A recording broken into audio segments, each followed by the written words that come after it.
Naples के पास गंधक से भरी गैसें आसमान में उठ रही हैं। एक खतरनाक ज्वालामुखी के किनारे 30 लाख की आबादी वाला ये शहर लड़खड़ा रहा है। पर ये वेसुवियुस पर्वत नहीं है, ये 150 वर्ग किलोमीटर में फैला फ्लेग्रेयन फील्ड्स है। भूकंप विज्ञानी निकोला अलेसांद्रो पिनो नेपल्स के पोत्सुआली कस्बे में हैं। वो देखने आए हैं कि बंदरगाह पर क्या हो रहा है। देखकर लग सकता है कि पानी उतर चुका है और जल स्तर कम है, लेकिन ऐसा है नहीं। ये घाट, चट्टानें, यहाँ तक कि पूरा कस्बा समुद्र से ऊपर उठ रहा है। 3 किलोमीटर के इलाके में धरती की ऊपरी सतह 1 मीटर से ज्यादा उठ गई है। आप समझ सकते हैं कि कितना दबाव पड़ रहा है। और इसकी वजह धरती के नीचे मौजूद बड़ा ज्वालामुखी फ्लेग्रेयन फील्ड्स की सतह के ठीक नीचे। बहुत सारा मैग्मा और गैसें पृथ्वी की सतह के भीतर से ऊपर की ओर बढ़ रही हैं। हम लचीले दौर से गैर लचीले दौर में जा रहे हैं। अगर मैं किसी टहनी को मोड़ूं तो पहले ये लचीले चरण में होती है और मुड़ जाती है। अगर मैं इसे छोड़ दूं तो ये पहले जैसा आकार ले लेती है, लेकिन अगर मैं इसे मोड़ता रहूं तो ये चटकने लगती है। मैं इसे चटकते हुए सुन सकता हूं। फ्लेग्रेयन फील्ड्स में धरती की ऊपरी सतह मुड़ रही है। ये फट भी सकती है, जैसा मार्च 1970 में आए भूकंप में हुआ था।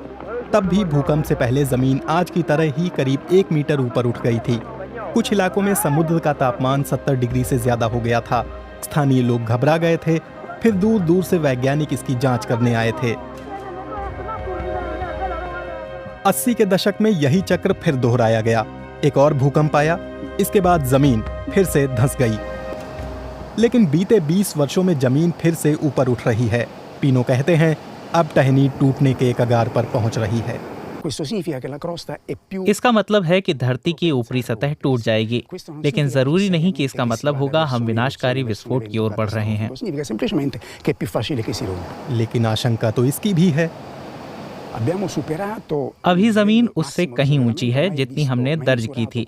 हम 1984 के मुकाबले करीब 10 सेंटीमीटर ज्यादा ऊंचाई पर हैं।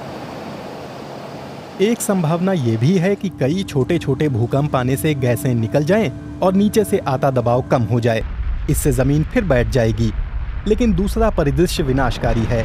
एक बड़े विस्फोट से यह दबाव बाहर आएगा, जिससे नेपल्स और इसके आसपास का इलाका तबाह हो जाएगा। इसीलिए भूकंप विज्ञानी पिनो और ज्वालामुखी विज्ञानी माउरो दी वीतो फ्लेग्रेयन फील्ड्स पर पैनी निगाह बनाए हैं। वे ज्वालामुखी में बदलाव की निगरानी करते हैं और कमांड सेंटर को डेटा भेजते हैं, जो इमरजेंसी में लोगों को चेतावनी देगा।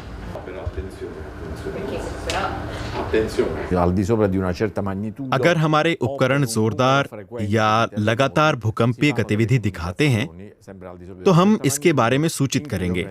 सिविल डिफेंस को तुरंत सूचित किया जाता है और अलार्म मैसेज खुद ब खुद चला जाता है। यहाँ मेज पर हमारे पास ये लाल फोन है, जो इटली के नागरिक सुरक्षा विभाग के मुख्यालय के लिए सीधी लाइन है। इस तरह हम किसी बड़े भूकंप की सूचना तुरंत दे सकते हैं। अब नीचे भले ज्वालामुखी धधक रहा हो, लेकिन नेपल्स की खाड़ी में रहने वाले लोग अपने घर से बहुत प्यार करते हैं।